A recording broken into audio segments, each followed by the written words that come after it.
저희가 프리뷰 때도 똑같은 멤버니까 똑같이 기억을 하겠지만 논란이 됐던 경기는 어느 누가 이겨도 이상한 경기였어. 근데 이걸 관점을 다르게 보면은 제 입장에서는 이해가 되는데 비스트 입장에서는 그게 최악의 경기였다고? 저는 좀 별로였어요. 자, 그러면 그 경기부터 갑시다. 핀벨러와 에지의 아이큐 매치. 덥더비를 이야기하는 다양한 시선, 우리는 답답이들입니다. 우리 둘이 얘기했을 때 공통적인 결론은 뭐였다? 누가 이겨도 이건 이상한 경기였어. 근데 정말 관점을 다르게 보면은 이거는 이해가 되는 경기예요. 왜냐? 삼치는 기본적으로 핀벨러를 굉장히 좋아하는 사람이기 때문에 양아들? 그리고 양아들까지는 아니야. 근데 양아들까지는 아니지만 핀벨러한테 빅푸시를 줄 계획까지도 갖고 있고 뭐 빈스 얘기 같지만 어쨌든 삼치가 그렇게 얘기를 했고 저지먼트 데이가 어디 경기도 중간까지는 왔는데 얘가 강원도로 갈지 충청도로 갈지 경상도로 갈지 전라도로 갈지 아니면 제주도로 갈지 아니면 북한으로 갈지 몰라! 목적지는 모르겠지만 가고 있는데 이게 어느 정도 삼치의 플랜에는 마음에 드는 거죠. 그래서 이게 결합이 돼서 이번 경기를 핀벨러가 이겼어요. 그런 걸로 놓고 보면 이해는 돼. 나는 이해가 되면서 이해가 안 됐던 게 그 중간에 베스피닉스가 등장을 했잖아요. 네. 베스피닉스가 등장을 해가지고 핸디캡 매치였잖아. 결국에는 그 핸디캡이 어느 정도 보정이 된 상황까지는 갔었잖아요. 그렇죠. 거의 대등한 상황까지는 갔지. 이게 이해가 됐으면서 동시에 베스피닉스가 등장함으로써 또 가족 대 가족으로 또 물고 늘어지는 것 같다라는 떡더비만의 전통적인 전개 방식이 이해가 안 됐었어요. 이거를 이미 계속해서 끌고 갈 건가? 그런 느낌은 좀 이해가 안 되긴 했었어요. 저는 솔직히 하면 핀벨러가 좀 극한에까지 경기를 하게 되면은 떠오르는 경기가 딱 몇 개 있어요. 먼저 첫 번째는 초기에 이제 프린스 데비스를 이제 신일본에서 턴이라고 나서 나카무라 신스케와 했었던 경기. NXT 와서 그 언디스피티드 배신하고 그때 애덤 콜이었나요? 누구랑 했었나? 그러니까 정확히는 언디스퓨티드 에라고 이렇게 겹칠 때 네. 그러니까 카이로 라일리가 가입을 권유하고 이럴 때 애덤 콜이 카이로 라일리를 치면서 네. 결국에는 언디스퓨티드 에라 가입을 아예 못하게 막아버린 거죠. 네. 그때 얘기하는 그러면서 거예요? 이제 그래서 벨러가 그때 NXT 누구랑 했었죠? 경기를? 그러면 아마 그게 애덤 콜이랑 했을 거예요. 네, 맞아요. 예. 그러니까 그런 경기 때를 보고 이번 경기를 보니까 저는 오히려 반대로 삼치 포함 제작진들이 벨러 특유의 카리스마를 너무 배제해버리고 매치를 만든 것 같은 느낌이 든다. 그러니까 나카무라전이라든가 애덤 콜전을 봤었던 입장에서는 그리고 여태까지 WWE에서 IQ 매치 생각하게 되면은 외부 개입의 요소 아무리 익룰이라 하더라도 외부 개입의 요소라기보다는 그 링에 서 있는 메인 선수 둘 그러니까 핀벨러, 에지 그 두 명한테 서사가 집중이 되게 만들었던 게 여태까지 전통 아닌 전통이에요. 근데 이번에는 너무 시선이 분산했어요. 갑자기 어쨌든 도미닌 게레로가 튀어나오고 어쨌든 니아가 튀어나오고 어쨌든 베스가 튀어나오고 어쨌든 레이가 튀어나오고 아이큐 매치면은 솔직히 아이큐시라고 항복이 나오기 그 전까지 에지하고 벨러가 딱 집중이 돼야 되는데 너무 시선이 분산돼서 어디에 집중을 둬야 할지 모르겠었어요. 저는 아직도 경기가 끝나서 너무 시선이 분산되니까 다시 봐도 집중이 안 돼요. 마이클 황 얘기부터 먼저 정리를 하자면은 이미 가족 대 가족의 스토리는 도미닉과 레이가 분열되면서부터 시작이 된 거예요. 미바라라싸. 그게 싫다는 거야. 에디 게레로 기리는 건 좋아. 근데 그 소리를 또 써먹냐 그거야. 그러니까요. 여기 이번에 익룰에서도 미바라라싸 했어요.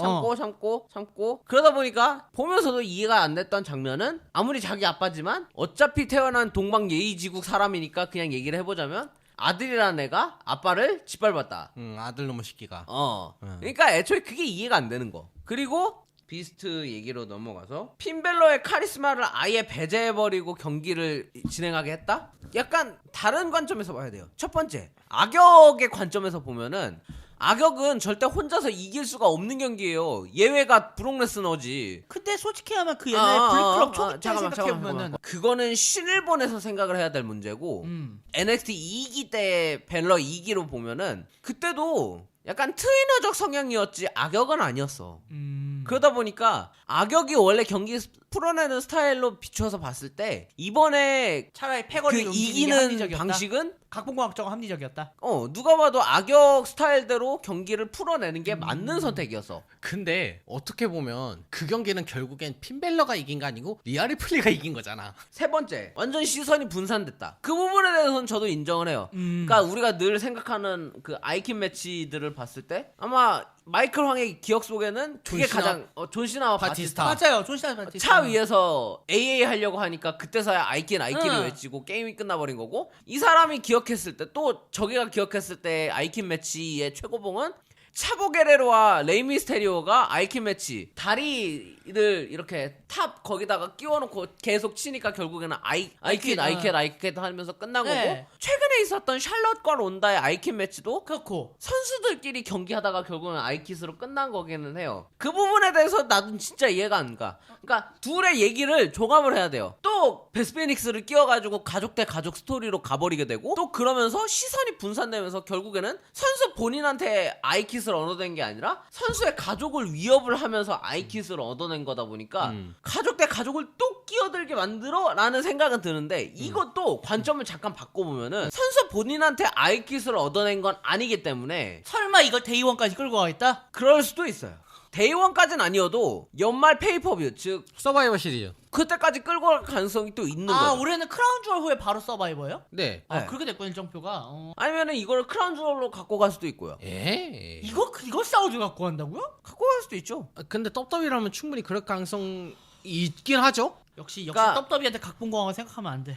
그러니까 이게 다른 의미로 생각을 해보면은 에지는 자기가 항상 카리스마를 갖춰야 될 때나 아니면은 뭔가 세게 나오고 싶을 때 브루드 갱그렐이라는 걸 갖고 나왔어요. 더브루드?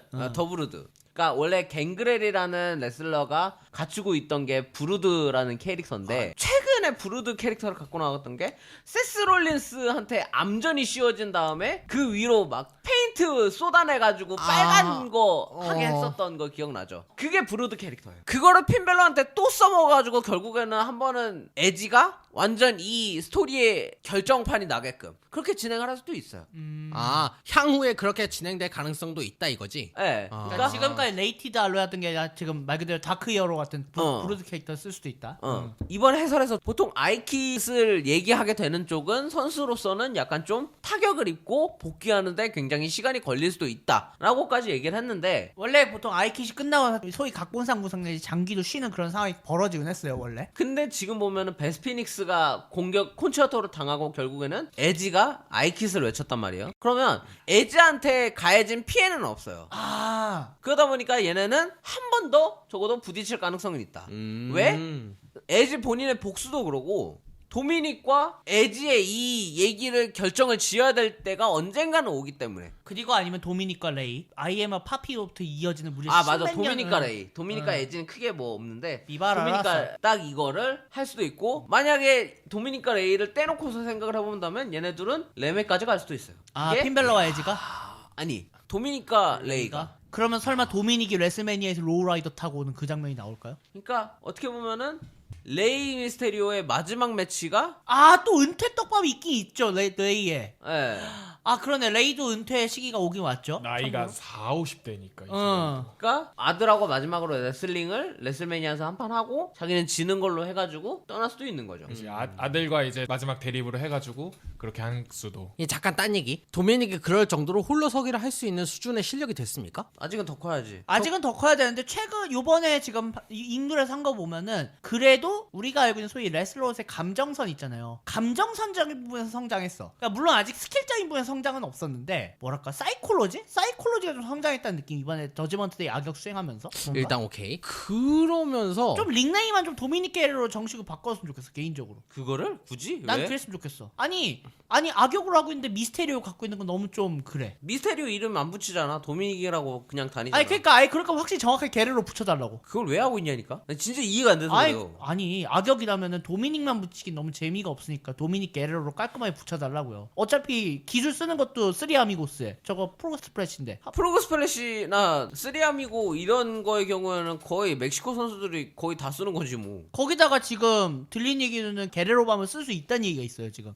쓸 수 있지. 오케이. 그러니까 게레로밤 아마 무브셋을 넘으면 그때 바뀔 것 같겠지 아마. 자 경기로 그럼 다시 돌아가서 이 경기 결과를 두고 논란이 많았단 말이에요. 커뮤니티에서도 좀 논란이 좀 있었었나요, 형님? 있긴 있었지. 왜냐면 아이킨 매치가 이렇게 끝날 거라 상상 못했으니까. 그러니까 그 외에 좀 약간 외국적 반응은 좀 신선했다는 얘기도 많냐면 아이킨 매치랑 항상 정면 충돌로 해서 아이kit이 나는 게 아니라 이런 식으로 아이kit이 날 수도 있다라는 약간 삼치의 방향성을 좀 보여줬다는 얘기도 있어 외국적 평으로는. 자 근데 보니까 케이지 매치에서는 0.8 그래서 7.9야 높아 지금. 그러니까 일단 얘기한 대로 신선은 신선했으니까. 했으니까. 두 번째로는 외부 이후에 개입을 다 빼고 나서 네. 에지하고 핀벨러가 은근 경기를 잘 풀어냈어. 떡더비 유튜브에 올라온 하이라이트 보면 또 둘이 부딪힐 때 또 그래서 잘했어요 또. 뭐 좋게 본 사람들도 있겠고 나쁘게 본 사람들도 있었겠죠. 아 근데 확실히 환타가 맛있다.